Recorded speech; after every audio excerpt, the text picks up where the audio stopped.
Easy guys, we're back with a second air raid shelter in the Medway area, one of several again. As we said, we've been able to access.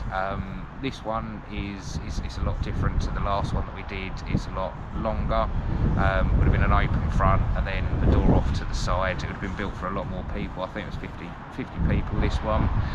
Now the footage that we've got of the inside is quite old. It was recorded on a camera phone, but it's the only footage we was able to get before it was actually sealed up. Now since it's been sealed up, we've been back up there and recorded some of the outside, so you can see what the outside is like, and you can see how it's all been sealed back up now without any way of actually getting back in.